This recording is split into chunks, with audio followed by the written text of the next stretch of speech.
Todos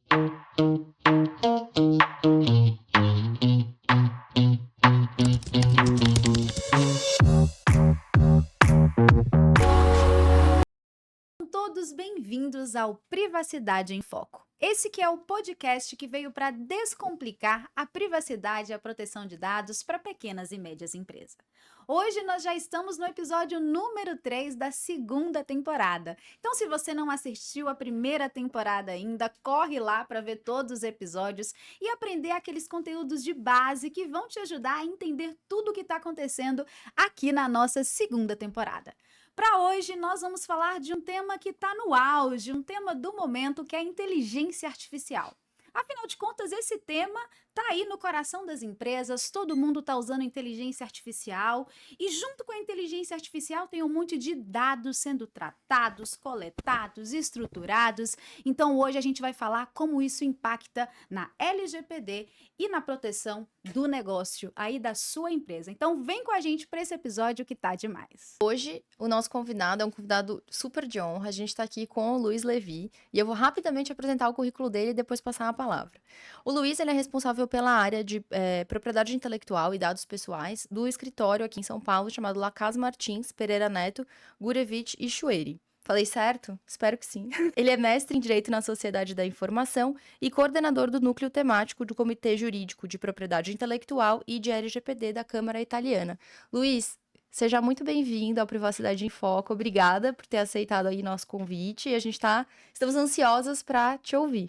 Se você puder falar um pouquinho para a gente da sua trajetória, também vai ser um prazer.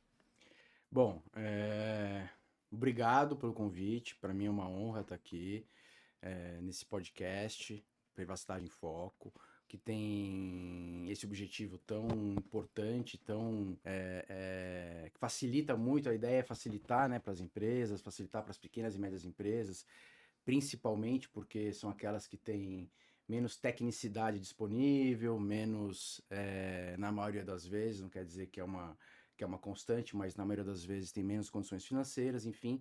Então, realmente é uma honra estar aqui falando com vocês.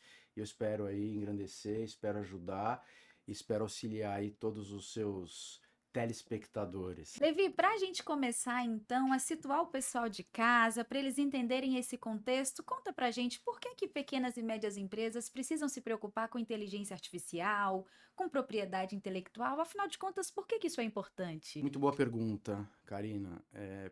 Na verdade, não é só para pequenas e médias empresas, são para todas as empresas, né? Todos os players de mercado, não só as empresas, como as empresas públicas, como as autarquias e o próprio governo.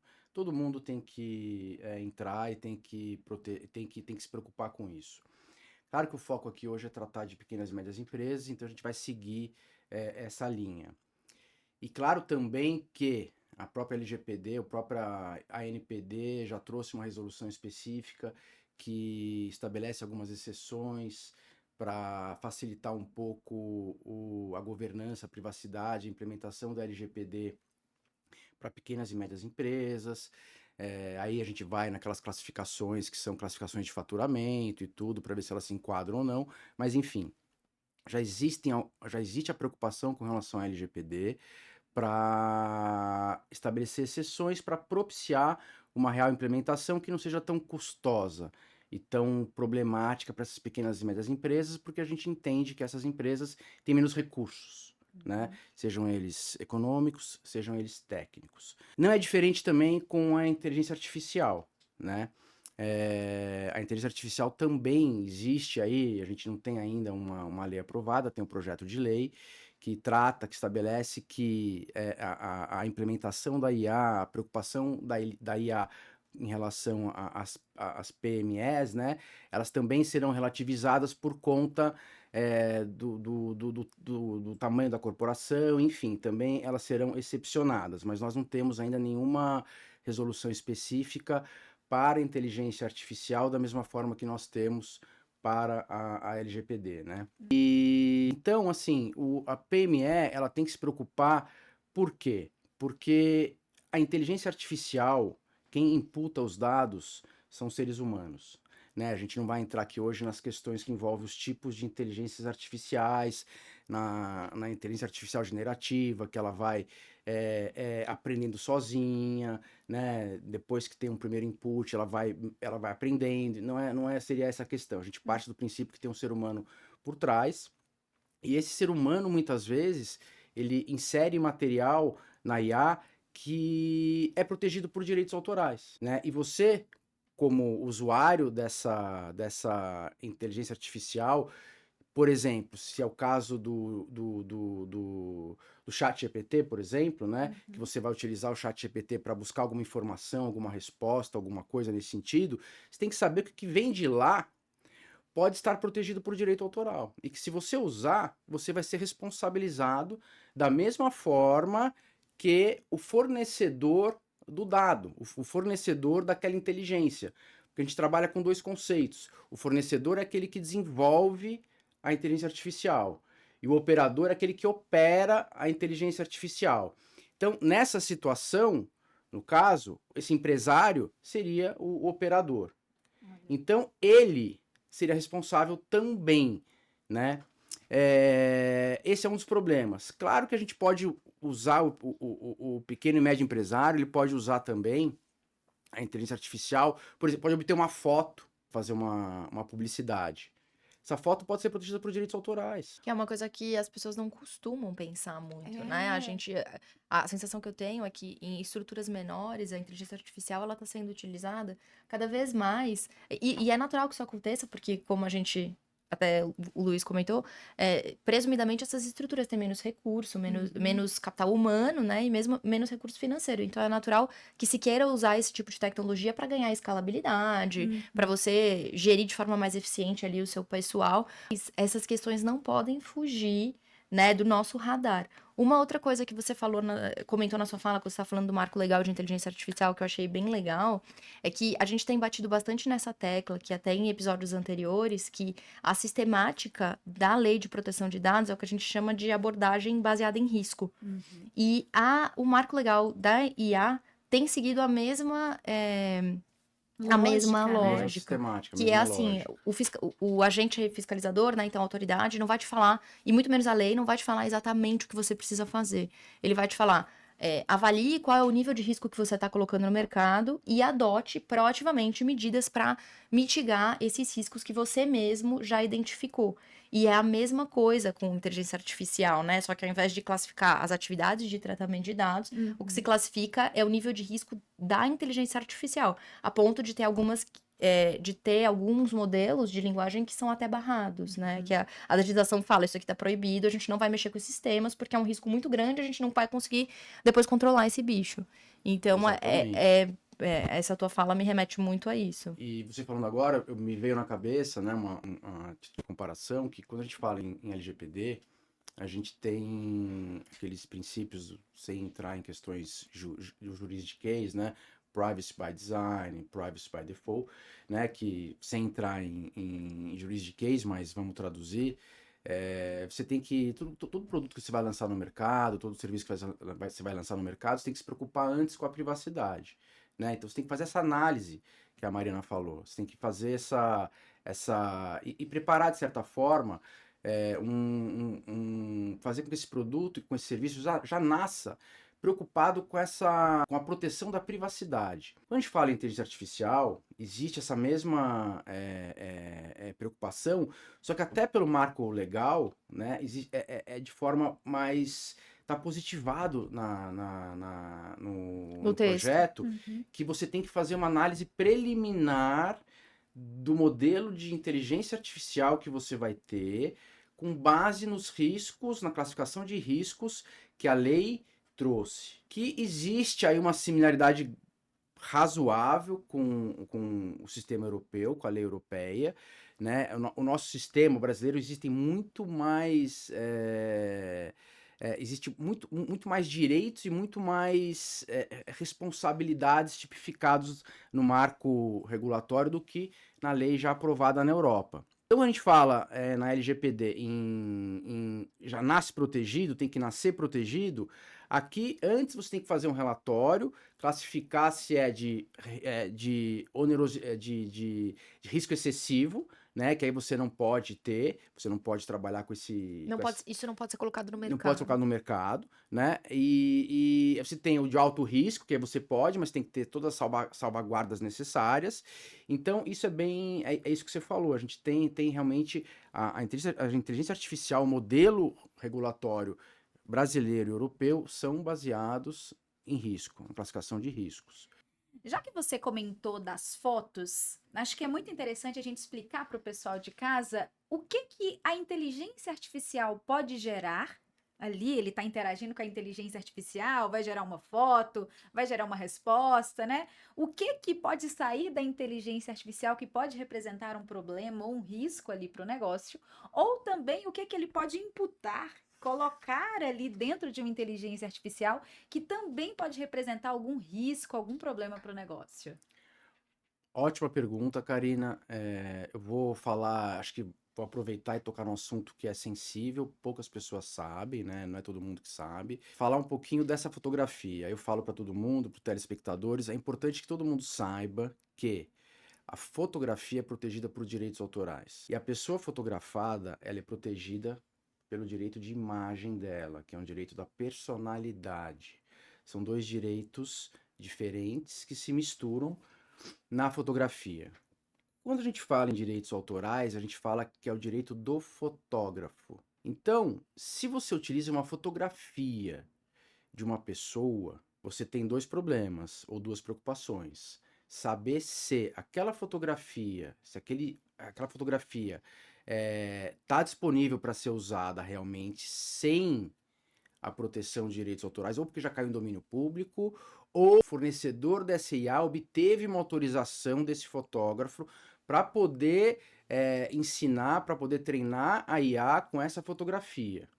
Isso é super importante. Isso você precisa buscar. E se for a imagem de uma pessoa, da mesma forma que você vai buscar saber ter essa informação, você precisa ter essa informação também. Se a pessoa que está sendo fotografada, ela autorizou aquela fotografia a ser colocada na inteligência artificial. Então, isso é super importante. E aí, trazendo um pouco para o dia a dia de todo mundo,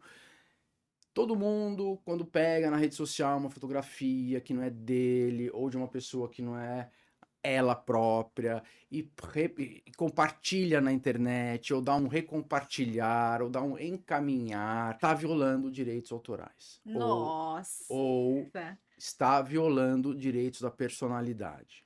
Tá? Isso é uma Uma informação, bomba. uma É, uma bomba bomba. que Exato. tá caindo aqui no nosso colo agora. Exato, isso aí é importante que todo mundo saiba. E ele piora quando você tem um aproveitamento econômico dessa fotografia. Se você não tem um aproveitamento econômico, você está violando direitos autorais ou direitos da personalidade. Se você utiliza essa fotografia para finalidade econômica, até crime você pode estar praticando. Não gosto do gerúndio aí, né? Uhum. Mas Por exemplo, aquela lojinha de roupa que pega a foto, né, de uma mocinha lá no famosa. Instagram de uma famosa e publica no próprio perfil. Violação de direito autoral. Violação de direito autoral. É muito comum isso acontecer, é muito comum. Tem uma artista, uma atriz que está vestindo uma... Eu já vi vários casos assim, já presenciei, já vivenciei no escritório, casos exatamente assim, de o cliente, a empresa, pega a fotografia de uma famosa que está usando a sandália dela, publica na rede social e fala, olha, até fulana de tal ou fulano de tal usa a sandália XYZ. E pronto, publica lá, né? E passa 1, 2 meses, vem uma notificação da artista, do ator, da atriz, dizendo, olha, me paga uma indenização, porque eu vivo disso, né? O Exato. ator, a atriz, a artista vivem disso, dessa exposição. Vivem da imagem. Vivem né? da imagem. Então, isso é um ponto importante. Então, vocês podem. Tão. Essa questão é tão sutil no nosso dia a dia, mas ela pode trazer um problema muitas vezes maior do que a gente imagina, né? E voltando aqui para o caso da IA, se a gente usa uma base de dados que é criada por essa IA, né?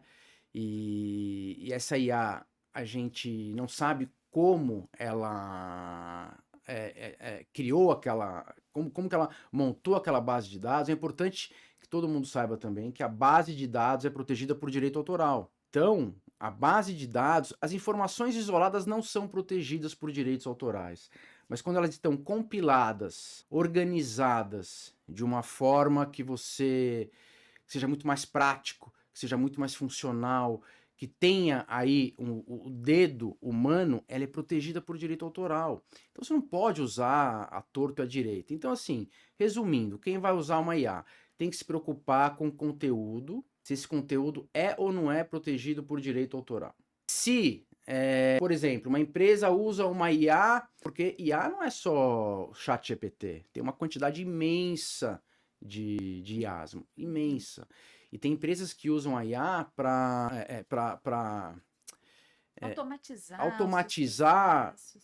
Atendimento. atendimento, marketing, para otimizar tratamento de folha de pagamento, né? A IA hoje ela faz muita coisa, ela otimiza muito a vida do empresário de forma geral.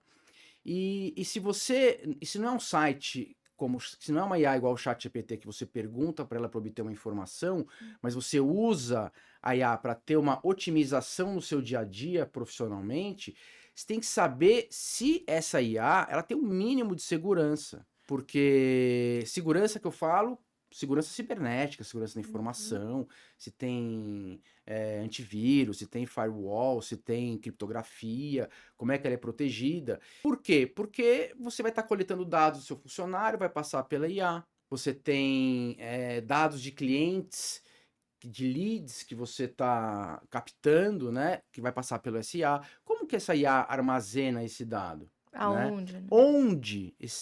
É a mesma questão da LGPD, né? Que a gente tem que saber. Como, onde que esses dados estão armazenados?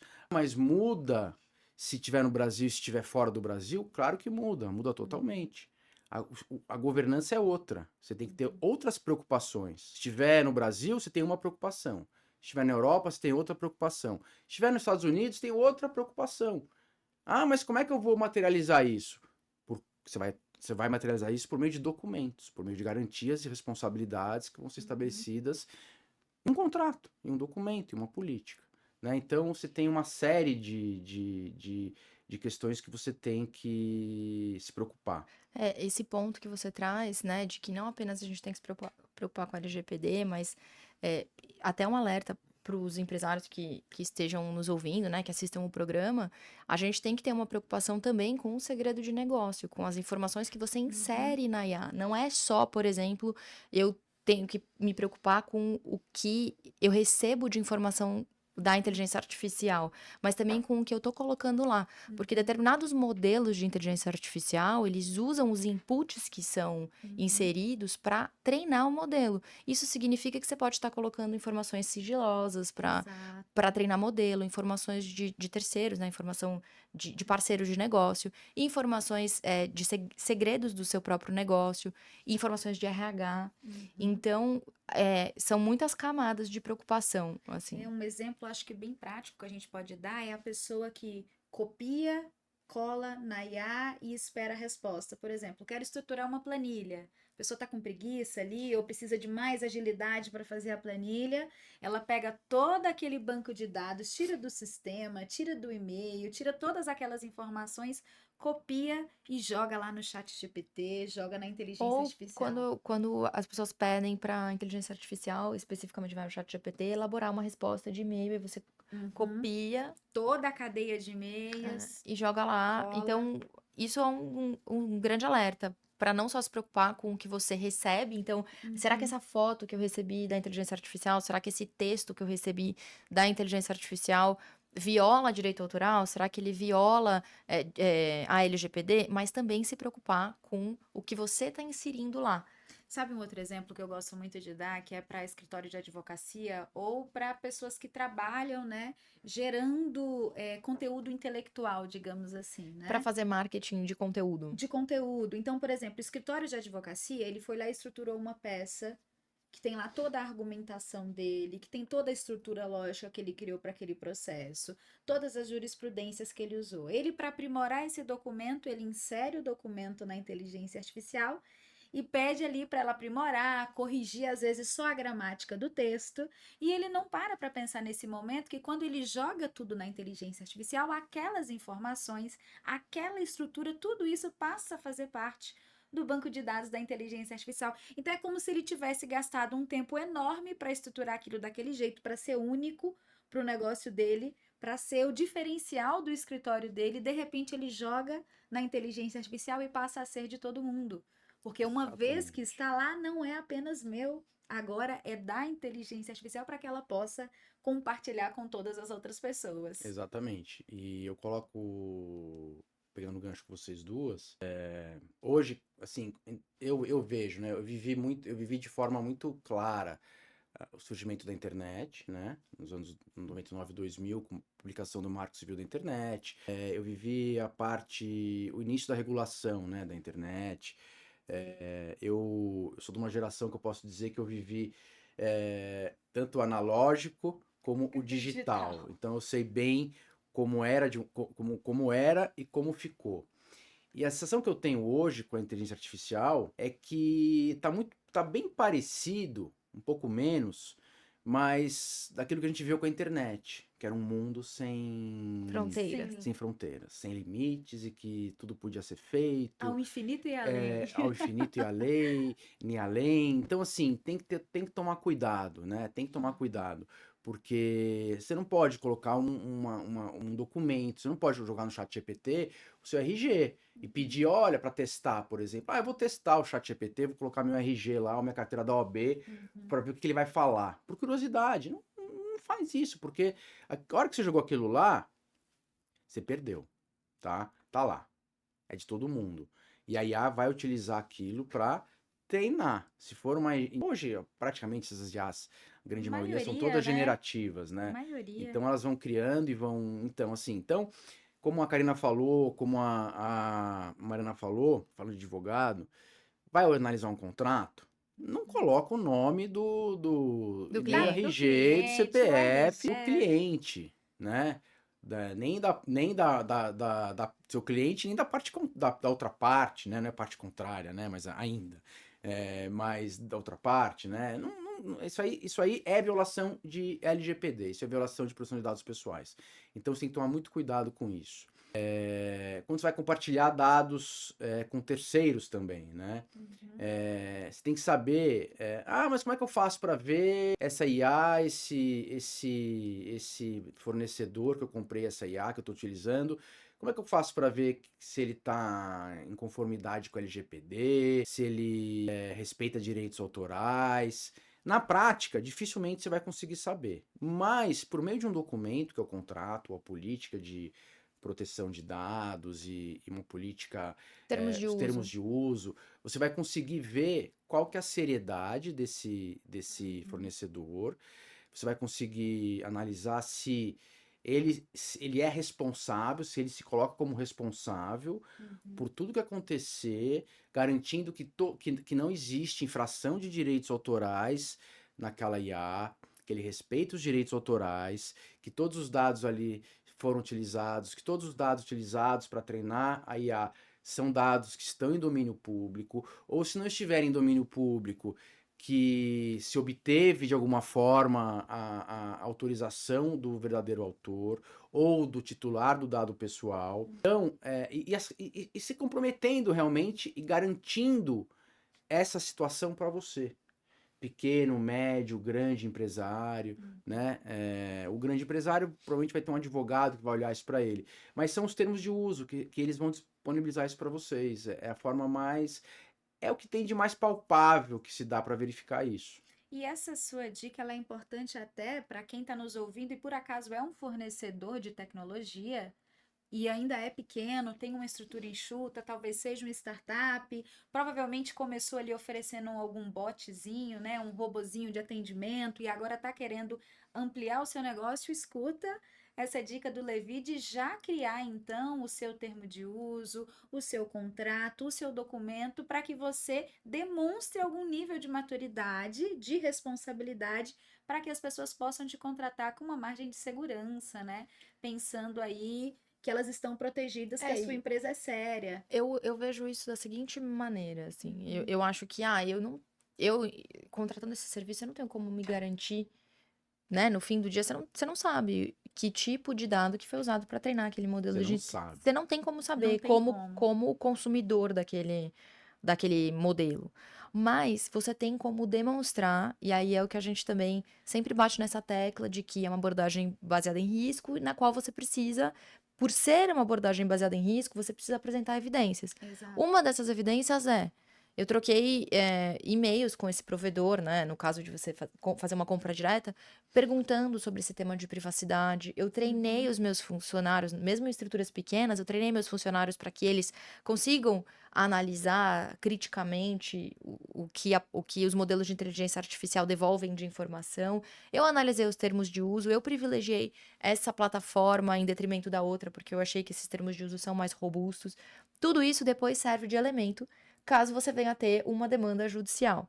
Então, eu acho que esses são pontos bastante, assim, bastante Tem relevantes. áreas específicas que eu acho que seria legal a gente explorar, né? Por exemplo, marketing é uma área que usa muito de inteligência artificial, usa muito de dados pessoais. Tem algum cuidado específico que você daria para esse segmento relacionado aí aos direitos autorais, à proteção do próprio negócio, ou para essas empresas protegerem aquilo que elas criaram, as suas próprias criações? Sim, é difícil de você visualizar dessa forma. Quem não é advogado dessa área específica, né, também muitas vezes nem imagina isso. Mas quando você contrata uma campanha publicitária que você vai lançar,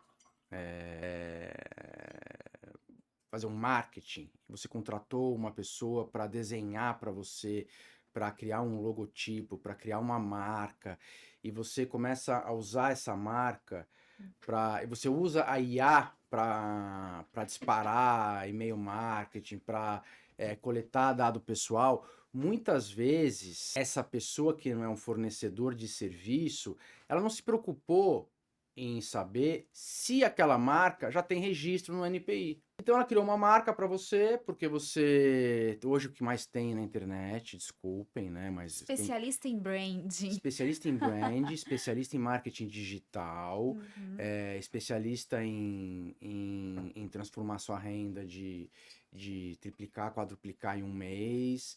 Então, assim, tem que tomar muito cuidado com isso. A marca, quando esse pessoal ele cria essa marca, ele tem que garantir para você que essa marca não tem registro em NPI, tá? Ele tem que pelo menos te mostrar uma busca de anterioridade. Mostrou? Ok. Se não mostrou, você pode incorrer, na hora que você começar a disparar e-mails marketing com essa marca, em chegar ao dono da marca, que já tem a marca registrada no NPI há 10 anos, e falar, opa, você está usando minha marca, pode parar de usar. Para de usar. Só que quando você usa uma marca, o dano é presumido. Quando você viola o direito de marca, o dano é presumido para todos os efeitos. Então, você violou, você já tem que indenizar. Entende? Então, não preciso comprovar ali que me gerou um problema, que eu perdi clientes, eu não preciso disso? Não precisa para indenização, precisa para valorar a indenização. Olha só. Né? O juiz realmente vai olhar isso e vai falar, não teve prejuízo nenhum, tal, realmente, R$500 de indenização. Agora, se for provado que você teve que a pessoa se aproveitou parasitariamente de seus clientes, você conseguir provar que você perdeu receita, teve desvio de clientela, aí o juiz vai arbitrar uma indenização com base em critérios bem subjetivos, né? Vai nomear um perito, e aí vai vir alguma coisa. Então, esse é um ponto importante pro pessoal de e-mail marketing. Porque quando você contrata esse pessoal, eles fazem tudo, o brand é tudo e não sei o que, eles lançam uma campanha. Quando eles não usam marca, quando eles não criam marca, você já teve esse cuidado, você já criou a sua marca, você tem que entender qual é a base legal que você vai utilizar para fazer essa divulgação. Por quê? Porque a pessoa que vai receber a publicidade, ela não autorizou, ela não quer que você, às vezes ela não quer que você receber nada. Eu, por exemplo, recebo tanto e-mail que eu não quero receber, mas eu fiquei tão cansado, tão cansado, tão cansado. É tanto, mas é tanto que eu recebo, que eu nem faço mais nada, eu não aguento mais, sabe? Já encaminha pro spam e pronto. Eu nem, sabe? É tanto. É. Então, eu tô cansado, que eu recebo muito. Mas pode ser que tenha alguém que não esteja cansado, que vai querer entender por que você mandou para ele, onde que tá a base legal daquilo que você mandou para ele. Enfim, tem algumas, quando a gente fala de LGPD, a gente tem algumas, existem bases legais que autorizam que sejam feitas isso, que sejam feitas, sejam enviados esses e-mail marketings, né? São 10 bases legais, não é só o consentimento aqui. Acho que poderia ser até um legítimo interesse, né? Sim, a gente, nessa questão de a preocupação, né, com o marketing especificamente, a gente fez na primeira temporada um episódio específico falando sobre funil de vendas. E nesse episódio a gente fala bastante sobre as bases legais no funil, sobre o legítimo interesse, sobre o cuidado com o e-mail marketing. Então eu acho que o que a gente consegue tirar da sua fala é isso, que o cuidado nesse caso não é nem tanto com o que você coloca na inteligência artificial, mas a qualidade da base de leads que você vai tentar impactar com aquela comunicação, né? Que é tão importante quanto você não inserir o nome dessas pessoas todas na inteligência artificial.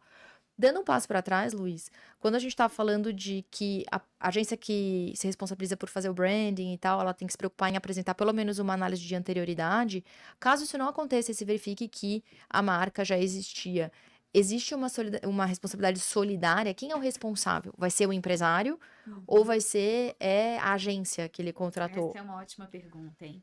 Ou perante o consumidor, as duas são responsáveis? Aí uma questão interessante, porque vocês sabem que o nosso sistema de responsabilização civil, no nosso ordenamento, ele varia de acordo com a relação entre as partes. Então, se a gente tem uma relação de consumo, a responsabilidade é objetiva, e os dois são solidários, né? Os dois são solidários. Se a gente tem uma responsabilidade civil envolvendo duas empresas, né? Por exemplo, um contrato mercantil, que não existe hipossuficiência, não existe a figura do fornecedor, nos termos do CDC, a gente não tem uma responsabilidade objetiva, assim, subjetiva. Você vai ter que analisar a culpa e tal, não sei o quê. Quando a gente fala de LGPD, a gente tem a responsabilidade objetiva, salvo as exceções que a própria lei traz, que é quando o operador ou o controlador provam que ele não tratou o dado, quando ele prova que não descumpriu a Foi lei, culpa de terceiro. que foi culpa de terceiros, né?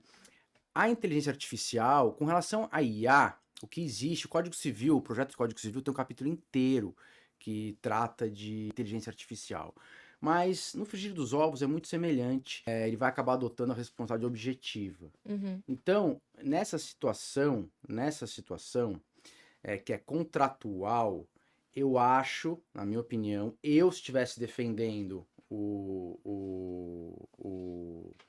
empresário aí, eu colocaria a culpa e obteria uma indenização, né, de quem me vendeu o serviço de brand, tá? É isso que ele perguntou, né? Isso, exatamente. E vamos supor que eu resolvesse pagar para não ter dor de cabeça. Depois eu entraria com direito de regresso contra essa empresa que deveria ter observado. Porque tudo uma questão de contrato. Por isso que os contratos, eles têm que ser sempre muito bem feitos. Tudo na nossa vida gira em torno de contrato.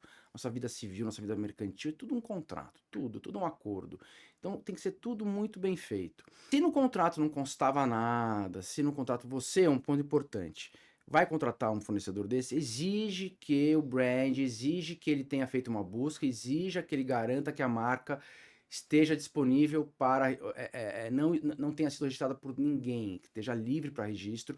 Simultaneamente à utilização dela, você já deposita no NPI essa marca. Simultâneo, para você proteger. É o seu brand que você contratou, você pagou para isso. Eu já vi situações exatamente como essa, o cliente chega no escritório e fala assim, nossa, quero registrar essa marca aqui é sensacional. Você olha assim, nossa, realmente sensacional, muito legal, né, tal. E agora eu quero registrar. Tá bom, vamos registrar. Eu faço a busca, nossa, já tá registrada. essa marca. Como assim tá registrada? Tá registrada. E agora? Você não pode registrar. Simples assim. A gente pode tentar registrar, mas não vai ser deferida, né? Existe um princípio da especialidade, claro, que se uma marca está na classe 30, se uma marca está registrada na classe 25 para fabricação de vestuário, né? E você vai registrar essa mesma marca para a classe de restaurante, né? Com base na livre concorrência, nos princípios constitucionais todos liberdade econômica, livre concorrência, proteção ao consumidor, você tem direito de registrar em outra classe, porque não são colidentes, né? Você pode usar a mesma marca em outra classe. Mas nessa situação aqui, era na mesma classe, já tinha uma marca. E era de roupa. Só que o cliente já tinha pago totalmente. E aí, né, como é que isso foi a questão, né? Então foi super difícil resolver, conseguimos resolver. Poderia ter sido uma pesquisa anterior, né? Sim, tem que ser feita a pesquisa anterior. Eu acho que a gente podia até dar um passo a passo aqui, talvez, né? Um checklist para as empresas do que elas poderiam fazer, o que vocês acham? Porque, por exemplo, talvez eles não saibam que eu posso digitar lá na internet, né? INPI, digito essa sigla mesmo. INPI, a gente até coloca aqui escrito, né? Para eles poderem encontrar. Vai lá em consultar marca, consulta marca, digita todos os nomes ali que você está pensando para o seu negócio. Por exemplo, o nosso Privacidade em Foco. A gente foi lá e escreveu Privacidade em Foco para saber se alguém já estava utilizando esse nome, Exato. se já estava utilizando aqui o nosso logo, tá vendo? Esse microfone, tudo isso a gente teve que criar e pesquisar antes de lançar no mercado para saber se alguém já estava usando. Então, é uma etapa preliminar, não pode ser uma etapa posterior, senão ela traz essa responsabilização. Tem que ser preliminar. Então, você vai no NPI, você entra no site do NPI, www.npi.gov.br, você entra no marcas, quer dizer, antes de você entrar em marcas, você vai ter que fazer um login, vai fazer o seu cadastro lá, fez o login, você vai entrar em marcas, depois vai aparecer consulta de marcas, e aí vai aparecer, você pode consultar por o nome exato ou por radical, o nome, né? E aí você deposita, você escreve, e aí vai aparecer se já tem alguma coisa registrada nas 45 classes do NPI, são 45 classes, tá? São 34 classes de produtos e 11 classes de serviço. Então vai aparecer naquele universo todo. Se você já sabe a classe que você quer registrar, você digita lá. Se você já sabe a classe 25 corresponde a vestuário, então você já clica direto na classe 25. Tem algum registro na classe 25? Não, não tem. Ótimo. Só que aí você vai, minha recomendação, vai na 35, porque a 35 é o comércio em geral. E lá na 35 tem comércio de vestuário, comércio de roupa. Tá? Não está exatamente escrito assim, mas tem lá. Porque é um serviço. Que a pessoa pode comprar e vender. Isso é um serviço. Diferente de fabricar. Classe 25 é o fabricante. Mas esse fabricante, obviamente, ele vai fabricar não para ele guardar. Ele vai fabricar para vender. Então ele tem que registrar nas duas. Tem que registrar nas duas. Entendeu? Por quê? Porque se tiver um cara lá, por mais que tenha alguém que queira registrar na classe 25, na classe 35, você já tenha na 25, você tem que saber que o cara tá querendo registrar na classe 35 para você impugnar aquela marca, tá? E ao mesmo tempo, se for você que estiver querendo registrar e não tiver na classe 25 e tiver na 35, você tá correndo o risco de tomar um indeferimento. Porque aquele cara da classe 35, que já compra e vende roupa, não fabrica, mas compra e vende. Ué, o que mais tem, né? Ele pode se insurgir na classe 25 contra você, porque já tem um nome e você vai trabalhar no mesmo ramo que ele. Se fosse no ramo de restaurante, não teria problema. Se fosse na classe número 1, que trata de produtos químicos, por exemplo, também não teria problema, né? Então, tem que ter esse cuidado. Você olha lá, tá livre, aí você passa para o segundo passo, que é fazer o desenvolvimento da marca efetivamente, do logo e tudo mais, e aí você parte para o registro, tá? É simples, né? Você pode fazer sozinho, se você souber, tá? Você pode contratar um agente da propriedade industrial ou um advogado. Se não souber, contrate o Luiz. Essa é a melhor ideia. Ou a Mariana e a Karina. Luiz, eu queria dar um passinho para trás, porque a gente falou bastante de garantias contratuais. Você falou que, né, todos os atos da nossa vida civil, essencialmente são acordos. Eu concordo em gênero, número e grau com isso. Mas me veio um exemplo na cabeça, eu acho que seria legal a gente explorar, que é o seguinte. É muito comum hoje a gente ter esses contratos de social media, que é uma pessoa que, essencialmente, ela cuida da sua rede social. E como é que funciona essa prestação de serviço? A pessoa te manda um roteiro, um cronograma de postagens e as legendas incluídas. Geralmente, isso tudo é feito Por IA. por IA. Como é que eu, como contratante, né? Como é que nosso telespectador, como contratante de um serviço desse, pode se resguardar contratualmente? Que tipo de coisas que a gente deve colocar em geral, né? Pra gente se proteger de não tá plagiando um conteúdo de um terceiro, né? Na verdade, não é a empresa diretamente plagiando, mas usando um conteúdo de um terceiro que veio de um fornecedor. Até porque existe, né, dentro do marketing digital, a utilização de pessoas que são referência, inspiração, né? Então você pega o perfil A, B e C e usa como inspiração para modelar o conteúdo que você quer criar. Só que nessa modelagem, muitas vezes eu estou pegando o seu conteúdo, reescrevendo, né, de uma certa forma e transformando em conteúdo no meu perfil. Por isso até que os conteúdos no Instagram, por exemplo, parecem os mesmos, que tá todo mundo fazendo a mesma coisa. O que que a gente faz? É uma questão bem interessante e bem comum, né, de acontecer. Né? Esse termo inspiração, a gente tem que tomar muito cuidado, né? Porque muitas vezes o termo inspiração, por trás desse termo inspiração, na verdade, é uma cópia, né? Eu já trabalhei, a gente tem clientes, joias, por exemplo, né? Inspired by plano de tal. Aí você vê, a joia é exatamente a mesma, tá? Então, tem aquela questão do fair use, tem questões, né, de uso justo e tal, mas não é esse caso. Nessa situação a gente fala de direitos autorais propriamente dito. Claro que a gente fala de joias, né, ou objetos, a gente trabalha com o desenho da joia, que é protegido por direito autoral. Existe uma discussão muito interessante, né, se a gente tem que proteger essa joia como direito autoral ou como desenho industrial. Industrial, é Porque verdade. ele também assume essa questão, né? A questão é que pro desenho industrial ele tem proteção por 25 anos, como desenho industrial, né? 10 mais 5 mais 5 mais 5. Como direito autoral, o desenho da joia, a proteção é de 70 anos contados a partir de 1º de janeiro do ano subsequente O à registro. morte do autor.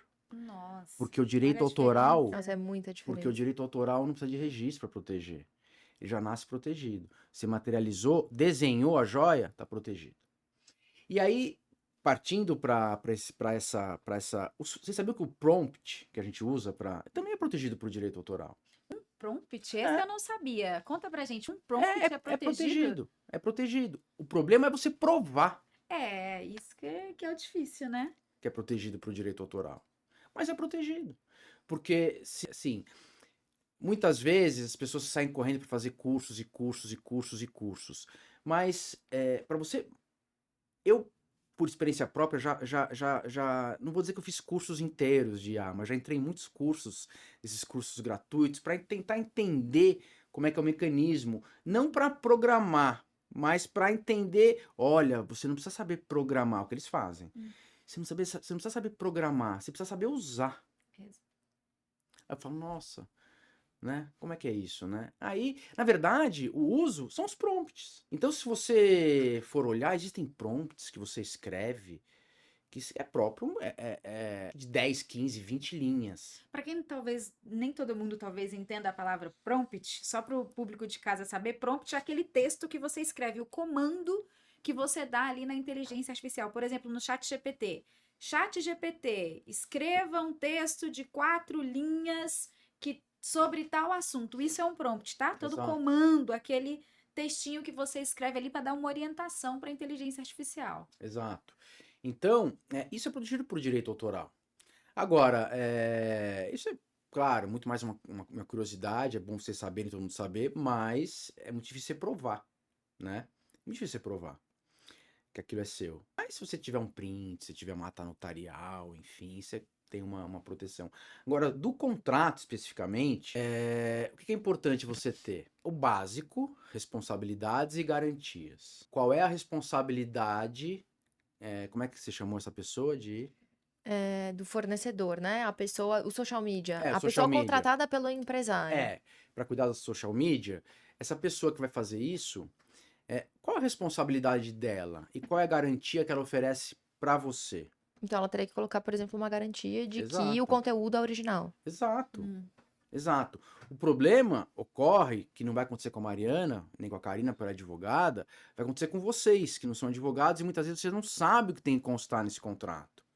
Então vocês não sabem que tem que constar lá que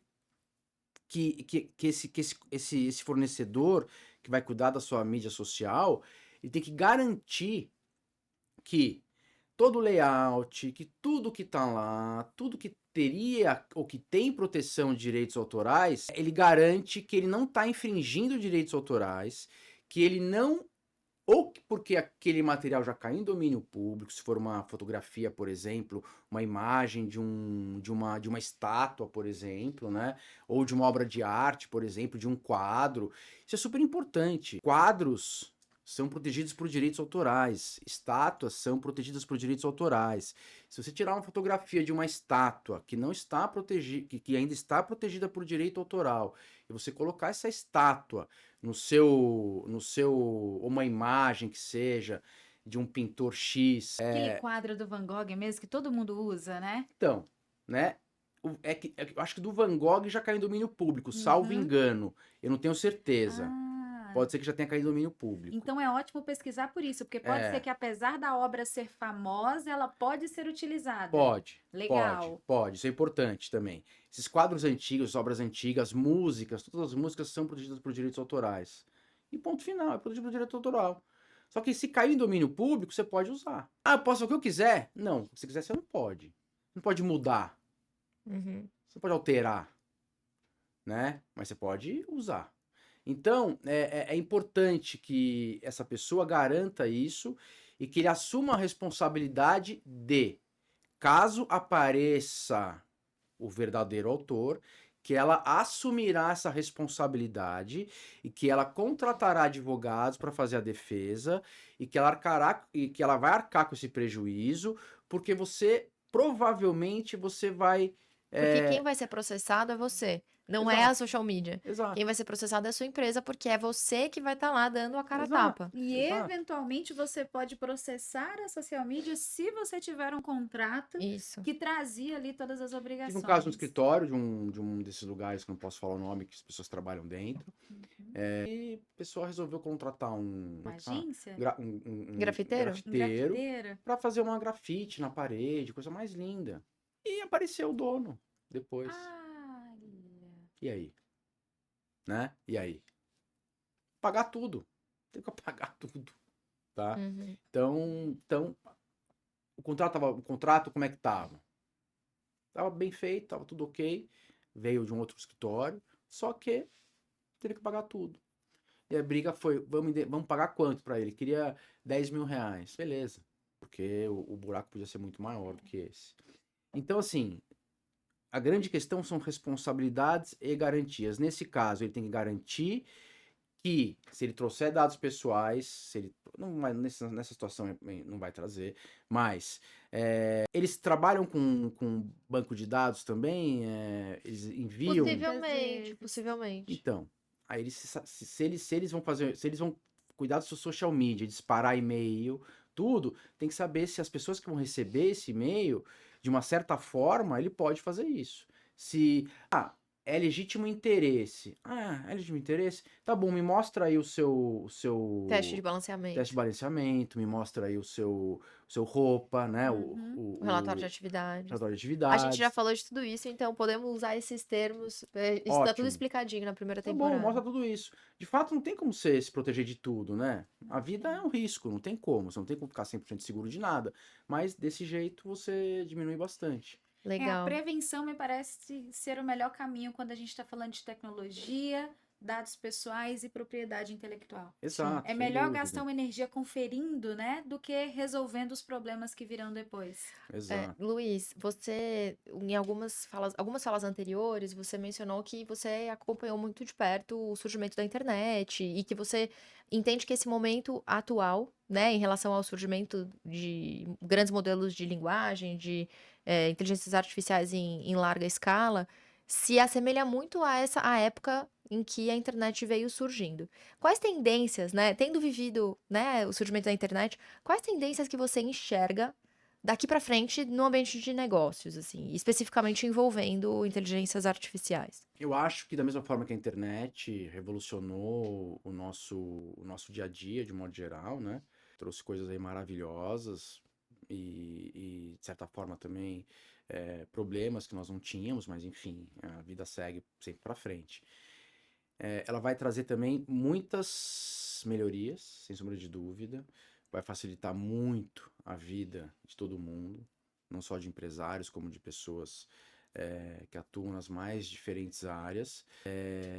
Vai melhorar, a gente fala em medicina, né? Vai facilitar muito o acesso, né? Vai melhorar muito a rapidez de resultados de exames, vai melhorar muito a acurácia desses resultados. Hoje a gente vê e aí a gente trabalha também com. A gente tem sempre aquele lado que a gente não pode abusar, né? Mas a questão dos reconhecimentos faciais de pessoas que estão andando na rua e de repente prende a pessoa porque ela está sendo procurada, né? Isso, de certa forma, ela é ótimo, né? Você vê isso acontecer, né? O que não pode acontecer é aquela pessoa ser confundida, né?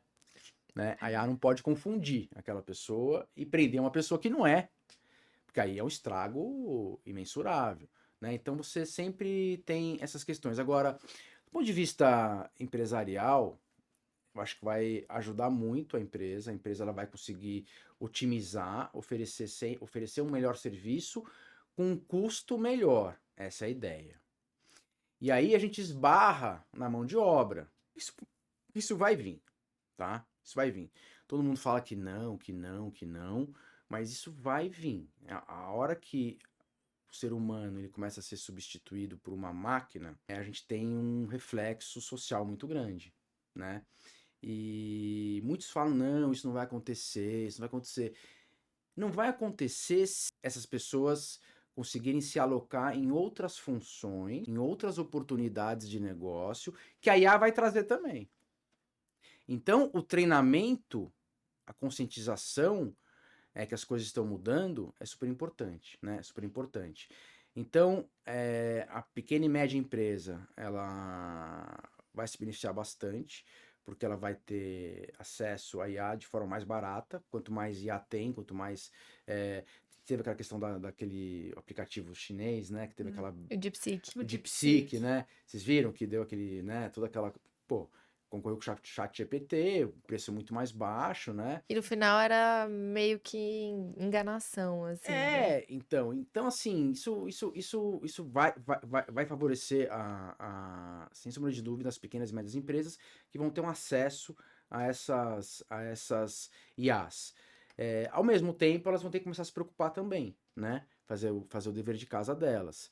Vai aumentar um pouco o custo?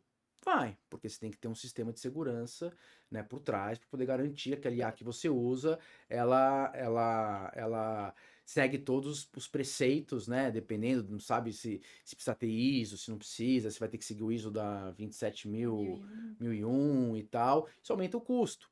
Mas, por outro lado, pode ser que algumas pessoas do seu corpo de funcionários deixem de ser necessárias, né? Sim, Vai trocar Então, um eu custo acho isso pelo vai outro. acontecer. Eu acho que o custo ele vai ser redirecionado, não necessariamente reduzido ou aumentado.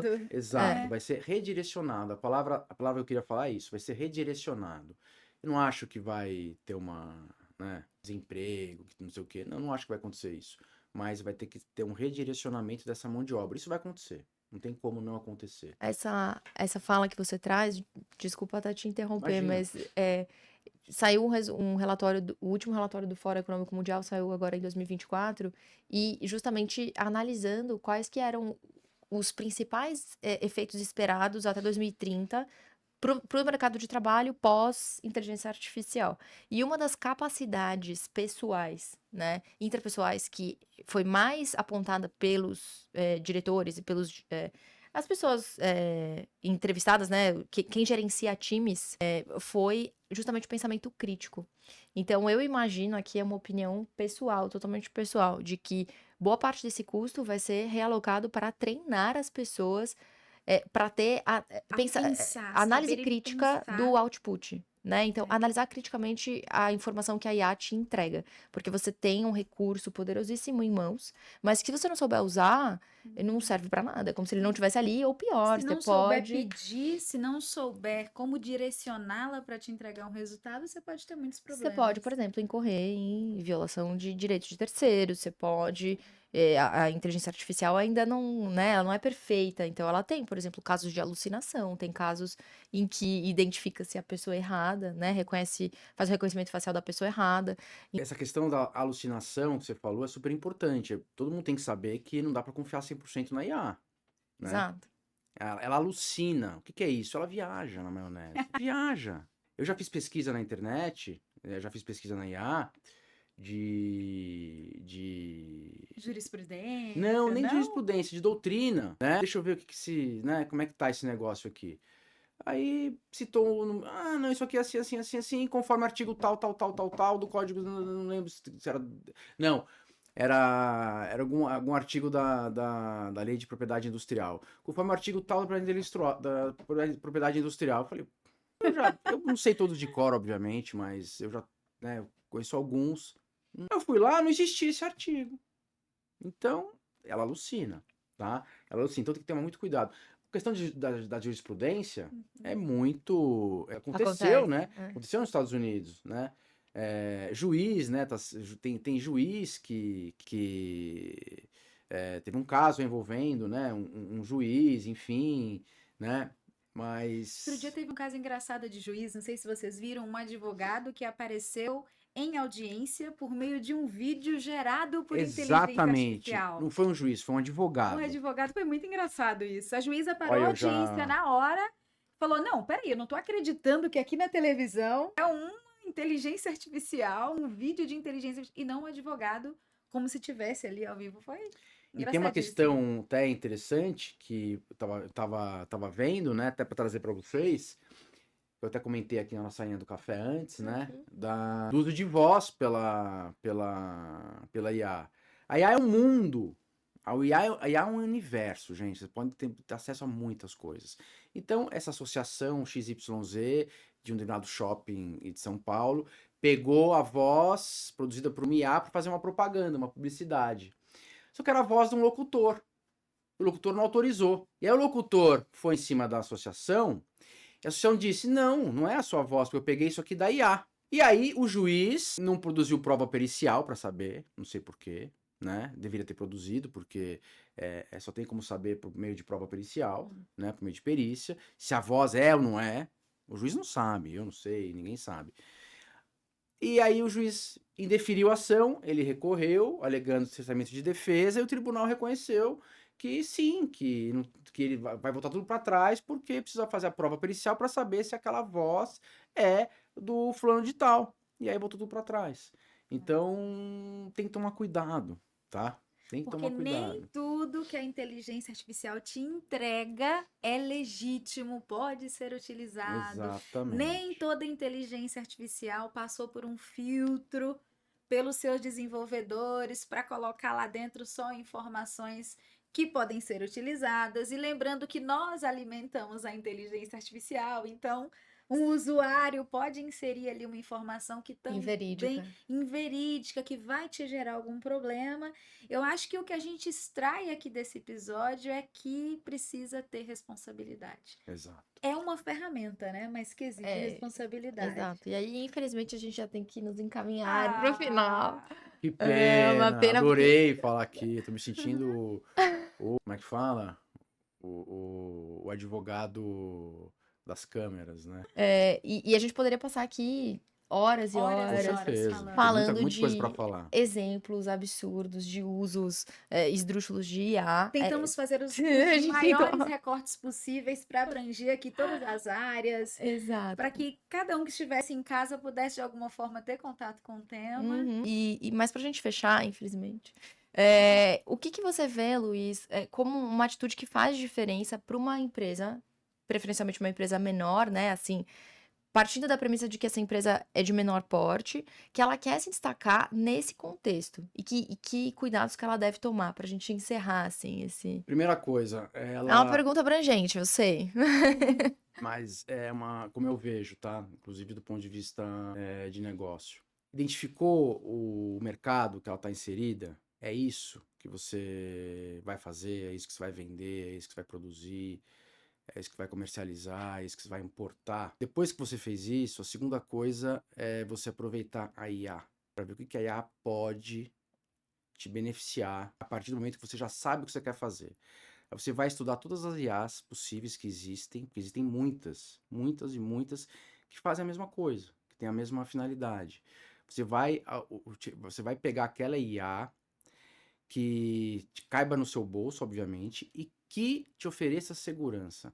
Essa segurança que a gente ficou falando aqui um tempão, que ela vai ter que te apresentar um contrato bem feito, ela vai ter que te apresentar um termos de uso, onde ela assume, onde é estabelecido responsabilidades e garantias, onde ela demonstra que ela é uma IA séria, e a partir desse momento você começa a utilizar essa IA e se preocupar com o treinamento das pessoas que trabalham com você, porque querendo ou não, elas vão ter que manusear isso, vão ter que aprender a mexer na IA, aprender a usar a IA. Tomar cuidado com todas essas salvaguardas que nós falamos aqui e eu acho que basicamente é isso, né? Seguir em frente, aproveitar a onda da IA, aproveitar que você realmente pode Não ficar para otimizar, trás, né? não ficar para trás, não ficar para trás, otimizar o que você tem, otimizar o que você pode produzir. E só terminando aqui, tem uma questão muito interessante, né, que eu vi hoje. Não sei se eu posso falar o nome dele, mas depois eu vou chamar ele para fazer alguma coisa junto. A gente um dia até pode fazer. Mas eu vi um artigo muito legal dele, falando de hard skills e soft skills. O ser humano tem soft skills. A máquina não tem soft skills.